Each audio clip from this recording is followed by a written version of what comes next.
क्या अजीत हो गया है ठीक। बात हो रही है कलर्स के पॉपुलर टेलीविजन शो स्वरण घर की, जहां आने वाले एपिसोड में क्या कुछ देखने को मिलने वाला है, चलिए देखते हैं।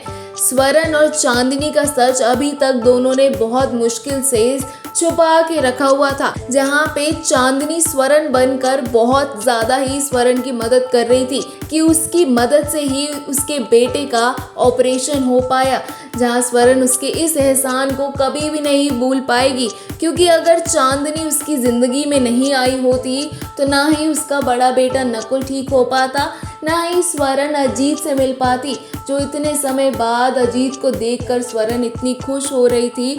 और स्वरण के आने के बाद अजीत की जो तबीयत है वो भी ठीक होने लगी थी। धीरे धीरे अजीत कोमा से भी बाहर आने लग गया था। जब स्वरण ने उसको छुआ था, उसके पास बैठी थी, तो अजीत ने उठने की भी कोशिश की थी।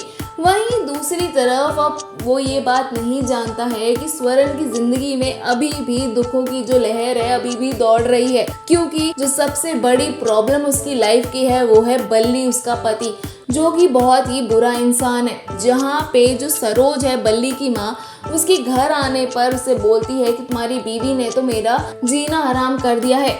जहाँ पे बल्ली कहता है कि आप ऐसा कैसे कह सकते हो, जब मैं हॉस्पिटल में था तो आपने कहा कि स्वरण तो घर पर है और मेरे सामने तो स्वरण खड़ी हुई थी।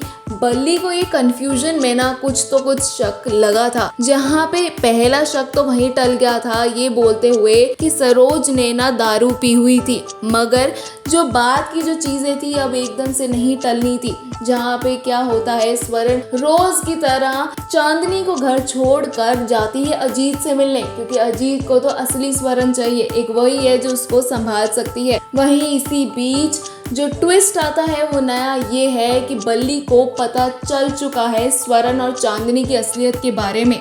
बल्ली गुस्से में उस जगह पहुंचता है जहां पे अजीत होता है, और अजीत को देखते ही उसका खून खौल जाता है और उसे मारने की कोशिश करता है, जहां स्वरण नहीं चाहती कि अजीत को कुछ भी हो। और अजीत धीरे धीरे जिस राह पे है, जिस ठीक होने की राह पे है, स्वरण चाहती है कि वो जल्द से जल्द ठीक हो जाए, मगर बल्ली उसे मारने आता है, जहां स्वरण उसके हाथ जोड़कर उसे रोकती है और कहती है कि आप इन्हें कुछ मत कहिए। वहीं बल्ली को आ जाता है गुस्सा और वो कहता है कि तुमने मेरे को और मेरी माँ को धोखा दिया है और मैं तुम्हें अब जिंदा नहीं रहने दूंगा, क्योंकि बल्ली का जो मकसद था वो स्वरण की प्रॉपर्टी हथिया लेना था, जो कि वो उसकी नज़र में वो हथिया चुका है। और अब चाहे स्वरण जिंदा रहे या मर जाए उसको कोई फर्क नहीं पड़ता, जहाँ पे वो ये सोच लेता है कि स्वरण का गला दबाने से उसे वो जिंदा मार दे। वहीं इसी बीच अजीत को होश आने लगता है, वो देखता है कि उसकी स्वरण के साथ बुरा हो रहा है। अब देखना ये है कि क्या अजीत बीच में आके स्वरण को बचा लेगा और बल्ली को उसकी जिंदगी से बाहर फेंक देगा।